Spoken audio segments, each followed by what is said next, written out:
Hello friends, ഞാനിപ്പോൾ ഇന്ന് വരയ്ക്കാൻ ഉദ്ദേശിക്കുന്നത് ഒരു സാധാരണ ഒരാളുടെ ഒരു പിക്ചറാണ്. ഒരു ഫ്രീ ഹാൻഡാണ്. ആസ് യൂഷ്വൽ നമ്മൾ സാധാരണ വരയ്ക്കുന്ന പോലെ തന്നെ കുറച്ച് ഷെയ്ഡ് ചെയ്ത് ഡാർക്ക് ചെയ്തിട്ടൊക്കെ വരയ്ക്കണതാണ്. പിന്നെ ഞാൻ രണ്ട് മൂന്ന് നടന്മാരുടെ ഫോട്ടോസ് എന്താ പറയുക വരച്ചിട്ട് ഷോർട്സിലിട്ടിട്ടുണ്ട്. അവരുടെ അഭിനയിച്ച പാട്ടായിട്ട് കണക്ട് ചെയ്ത് ഇങ്കിൽ രണ്ടുമൂന്ന് ഇട്ടിട്ടുണ്ട്. തമിഴാണ്.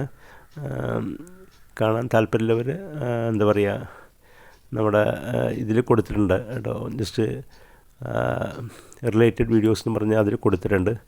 അപ്പോൾ ജസ്റ്റ് ഒന്ന് വാച്ച് ചെയ്യുക. എന്നിട്ട് എന്തെങ്കിലും കമൻറ്റ് ഇടാൻ കമൻറ്റ്, പിന്നെ ലൈക്ക്,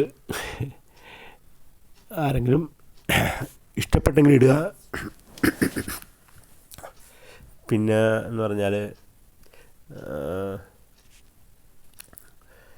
നമ്മൾ ഈ ചാനൽ ഫുള്ളായിട്ട് ഡ്രോയിങ് തന്നെയാണ്. അപ്പോൾ കുറേ മാറ്റങ്ങൾ എനിക്ക് വന്നിട്ടുണ്ട് കേട്ടോ. ഞാൻ ഇത് പറയണമല്ല, ഞാൻ ആദ്യം വരയ്ക്കുന്നതിനേക്കാൾ കുറേ കൂടി ഒരു പടം കിട്ടിയാൽ നമ്മൾ ആദ്യം അത് കുറേ കൂടി ഇങ്ങനെ ശ്രദ്ധിച്ച് നോക്കും.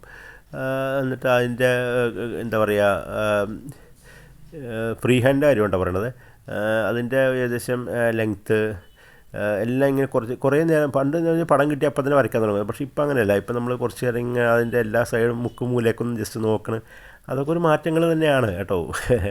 ഞാനിങ്ങനെ വിചാരിക്കേണ്ടത് അത് നല്ലത് തന്നെയാണ്. കാരണം പിന്നെ പണ്ടത്തെ ആദ്യം വരയ്ക്കുന്ന ഒരു എന്താ പറയുക ആ ഒരു ടെൻഷനും ഇല്ലെങ്കിൽ ആ ഒരു മടി, നമുക്ക് സ്വാഭാവികമായിട്ടൊരു മടി വരും. കുറച്ച് പടം വരച്ച് കഴിയുമ്പോഴത്തേക്ക് ഇനി വേണ്ട, ഇനി കുറച്ച് 2 ദിവസം ബ്രേക്ക് എടുക്കാം, അങ്ങനെയൊന്നും തോന്നണില്ല. നമുക്ക് വരയ്ക്കണം തന്നെ തോന്നണം. കാരണം നമ്മൾ ആ ഒരു ഫീൽഡായിട്ട് ഭയങ്കര അറ്റാച്ച്ഡ് ആയി കഴിഞ്ഞാൽ പിന്നെ നമുക്കൊരു ടെൻഷൻ ഉണ്ടാവില്ല. നമ്മളതൊരു ഡെയിലി റുട്ടീൻ പോലെയാവും. നമ്മളിപ്പോൾ രാവിലെ എഴുന്നേറ്റ് നമ്മുടെ കുളിച്ച് പല്ല് തേക്കുന്നത്, അങ്ങനത്തെ ആ ഒരു ഹാബിറ്റ് പോലെ വരാൻ എനിക്ക് തോന്നുന്നു. ഇപ്പം അങ്ങനെ ആ ഒരു ഇതിലേക്ക് ആയിക്കൊണ്ടിരിക്കണമെന്ന് എനിക്ക് തോന്നുന്നത് നല്ലതാണ്. അതൊരു പ്രാക്ടീസിങ്ങുമാണ്.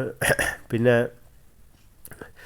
നമ്മൾ കണ്ടമാനം വരയ്ക്കുമ്പോഴാണ് നമ്മൾ മൈൻഡ് സെറ്റ് മാറുന്നത്. എൻ്റെ ഒരു ഇത് അങ്ങനെ. പിന്നെ ഞാൻ ഈ പടം കുറച്ച് സ്പീഡിലാണ് ഇത് ചെയ്തിരിക്കണത്. ഒരു എന്താ പറയുക റാൻഡം സ്കെച്ച് ആയതുകൊണ്ട് ശരിക്കും പറഞ്ഞാൽ അധികം ടൈം എടുത്ത് ചെയ്യുന്നില്ല. ഓക്കെ, നമ്മൾ ഏകദേശം നമ്മൾ ആ വ്യക്തിയുടെ ഇതായിക്കൊണ്ടിരിക്കുകയാണ്, തീർന്നുകൊണ്ടിരിക്കുകയാണ്.